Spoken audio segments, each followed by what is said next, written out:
জগতের সকল প্রাণীকে মৃত্যুর স্বাদ গ্রহণ করতে হবে। মৃত্যুর মতো চিরন্তন সত্য পৃথিবীতে আর কিছু নেই। আসসালামু আলাইকুম। সোম্মামি পরিবারের পক্ষ হতে সবাইকে স্বাগত জানাচ্ছি। আজকে আমরা একটি ভিডিও নিয়ে চলে এসেছি। আসলে কি বলবো কি না বলবো কিছুই বুঝে উঠতে পারছি না।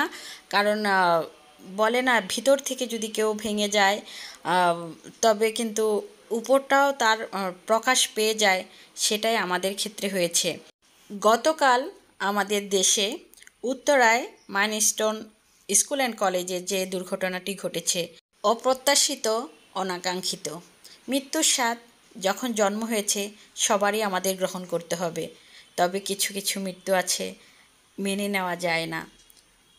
ভিতর থেকে আজ দুদিন শুধু আমি না, যতগুলো পরিবার আছে, বাংলাদেশ বলেন বিদেশ বলেন, যারাই শুনছে তাদেরই ভিতরটা একদম শেষ হয়ে যাচ্ছে। আসলে কি বলবো না বলবো, এই যে আমরা একজন কন্টেন্ট ক্রিয়েটর হিসেবে অনেক ধরনের আমাদের প্রতিদিনই পোস্ট করতে হয়, কিন্তু সেই পোস্টগুলো করতে যে সবাই, শুধু আমিই নয়, আমাদের যারা ভাই বোন আছেন সবাই কিন্তু ভিতর থেকে কিন্তু অনেকটাই শেষ হয়ে গিয়েছে। কারো মুখে কথা নাই, কি লিখবো কি বলবো, সবাই কিন্তু একটা বিষাদের মধ্যে আমরা আছি। এই যে ছোট ছোট বাচ্চাগুলো কাল এই যে আগুনে দগ্ধ হয়ে যারা চলে গেছে আল্লাহর ডাকে, আর যারা জীবিত রয়েছে, যখন রান্না করতে যায় একটু হাতে যখন তাপ লাগে তখন কত খারাপ লাগে আমাদের। আর আমাদের এই কোমলমতি বাচ্চাগুলা কিভাবে সহ্য করেছে সেই কথাটা, তাদের সে আত্মচিৎকার যেন আমাদেরও অন্তর একদম ভিতরে চলে গিয়েছে, অন্তরের ভিতরে চলে গেছে, যেটা আমরাও প্রকাশ করতে পারি না। আমরাও প্রায় বাকরুদ্ধ যখনই দেখছি যে আহারে, যত বাবা মা আছে, আর হোক আমার সন্তান না হোক, কিন্তু কোনো না কোনো মায়ের তো সন্তান, কোনো বাবার সন্তান, তাদের কি অবস্থা। আমরা দূরের মানুষ, আমাদেরই যখন এত কষ্ট লাগে তাদের কতটা কষ্ট লাগছে।